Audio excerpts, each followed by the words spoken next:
মুসলিম মিল্লাতের পিতার নাম কি? ইব্রাহিম আলাইহিস সালাম। এই ব্যাপারে আবার আমাদের দেশের অনেক হুজুররা ইদানিং আবার বাইরেছে, মুসলিম মিল্লাতের পিতা ইব্রাহিম, এটা কোথায় পাইছে? মুসলিম জাতির পিতা ইব্রাহিম আলাইহিস সালাম মুসলমানদের জাতির পিতা? জি না, ইব্রাহিম আলাইহিস সালাম মুসলমানদের জাতির পিতা নন। জাতি, গোষ্ঠী, মিল্লাত এক জিনিস। গোটা মুসলিম সমাজকে মুসলিম মিল্লাত বলা। আল্লাহ তাআলা কোরআনে বলছেন মিল্লাতা আবি কুম ইব্রাহিম। মিল্লাত, গোটা মিল্লাতের আবি মানে পিতা, ইব্রাহিম আলাইহিস সালাম। এখন এই মিল্লাতের নাম কি? হুয়া সাম্মাকুমুল মুসলিমিন। এই মিল্লাতের নাম হলো মুসলিম মিল্লাত। কি মিল্লাত? আল্লাহ বলতেছে মুসলিম মিল্লাতের পিতা হলো ইব্রাহিম। আর আমি যদি কই ইব্রাহিম না, তাহলে আমি কোরআনকে অস্বীকার করলাম না? এই জন্য বুঝতে হবে কিছু কিছু বিষয়, যে সে বললে সব কথা শোনা যাবে না। আল্লাহ তাআলা আমাদেরকে বুঝদান করেন, বলেন আমিন।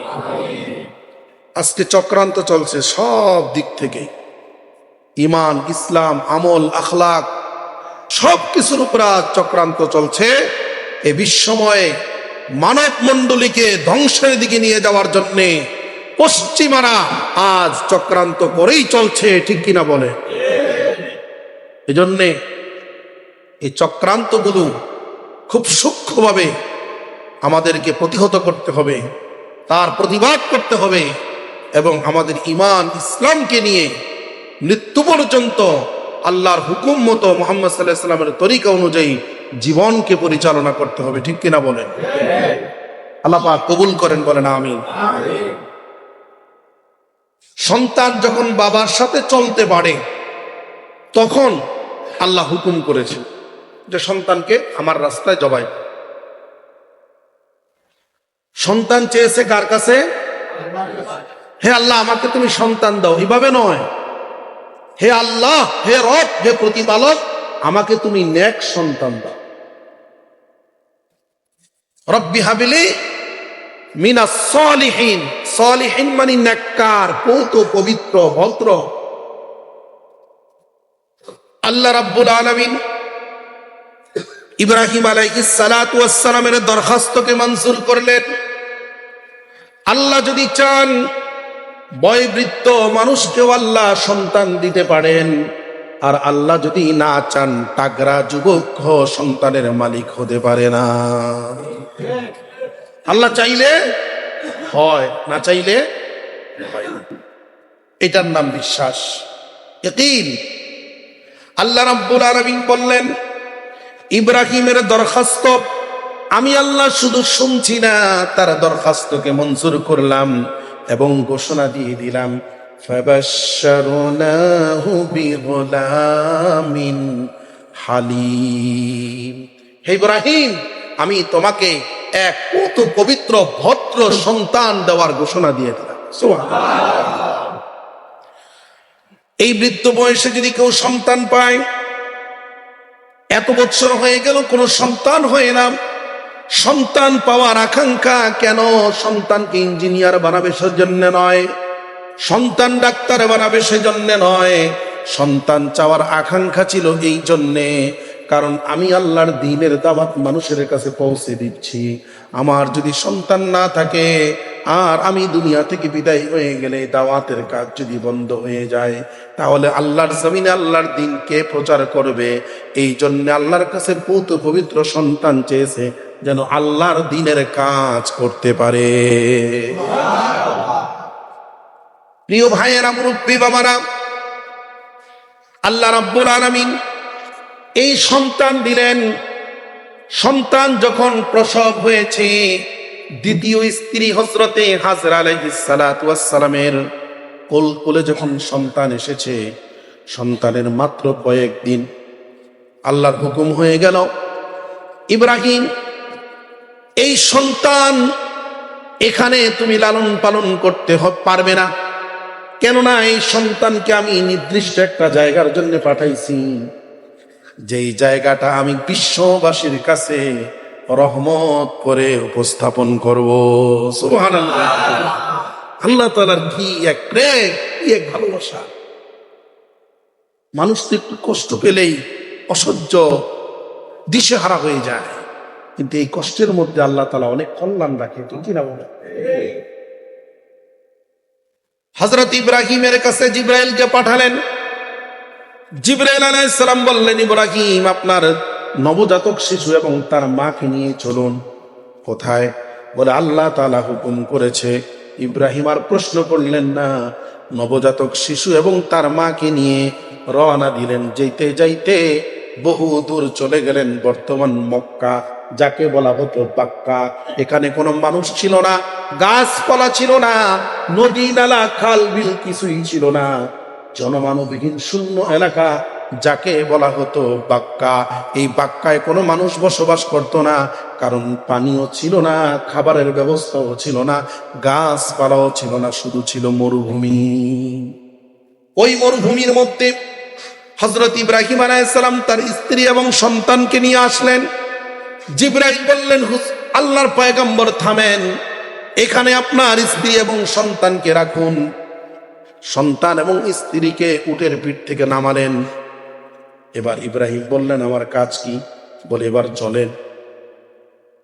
একটু ভাবেন তো, এত কিছু সংসারের জন্য করার পরেও একটু এদিক সেদিক হলে কত প্রশ্নের সম্মুখীন আমাদেরকে হতে হয়। কিন্তু আল্লাহ তাআলা কেমন এক নারীকে কবুল করলেন, ওই নারী কেমন দৃষ্টান্ত রেখে গেছেন, তার আচরণটা কেমন ছিল, তার ধৈর্য এবং আল্লাহর প্রতি বিশ্বাসটা কেমন ছিল। সুবহানাল্লাহ। স্ত্রীকে নামালেন, সন্তান মাত্র কয়েকদিনের, এক মশকের মধ্যে সামান্য কিছু পানি আর সামান্য কিছু খাজুর, এছাড়া আর কিছুই তাদের সঙ্গে নাই। এখানে কোনো মানুষও নাই যে কারো বাড়িতে কাজ করে খেতে পারবে বা কারো বাড়িতে মেহমান হিসাবে কয়েকদিন থাকতে পারবে, কোনো মানুষ নাই, কিচ্ছু নাই। যখন তিনি স্ত্রী সন্তানকে রাখলেন, জিবরাইল বললেন, এখন চলুন। ইব্রাহিম হাঁটতে লাগলেন, হাজরা আলাইহিস সালামও হাঁটতে লাগলেন। তিনি বুঝতে পারছেন কিছু সময় হাঁটার পরে যে আমার স্বামী এখান থেকে আমাদেরকে রেখে চলে যাচ্ছে। তিনি জিজ্ঞাসা করলেন, স্বামী আমার?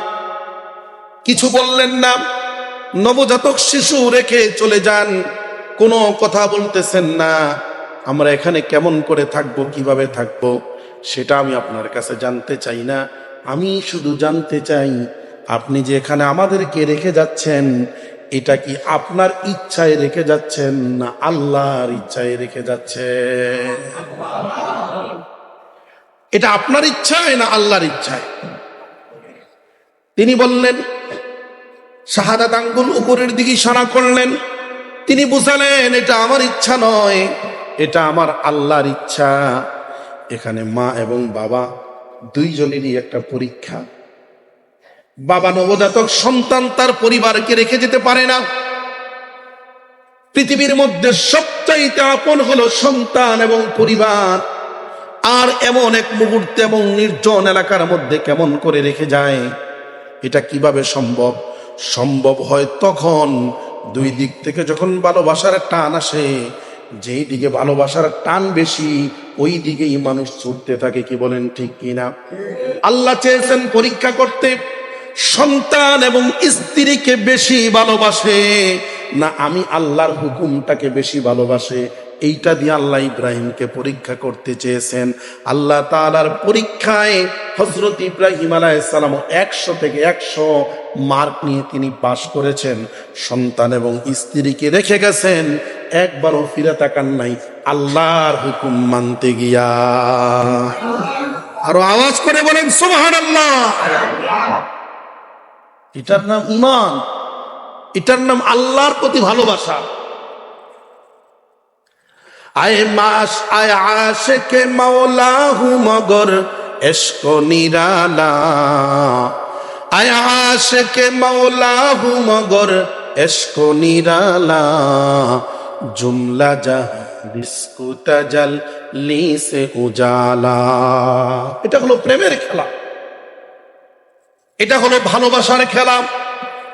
এই প্রেম আর ভালোবাসা যখন হাজিরা মক্কায় যায়, আরাফাতে যায়, মিনায় যায়, মুজদালিফায় যায়, তখন হাজিরা ওই স্থানগুলো সচক্ষে নিদর্শন করতে পারে। কি বলেন ঠিক কিনা?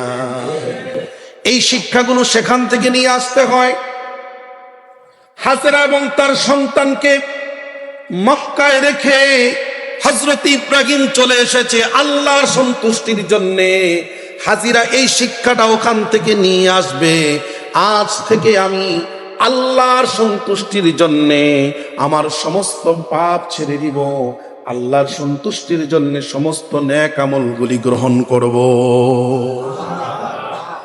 এই শিক্ষা নিয়ে মক্কা থেকে আসতে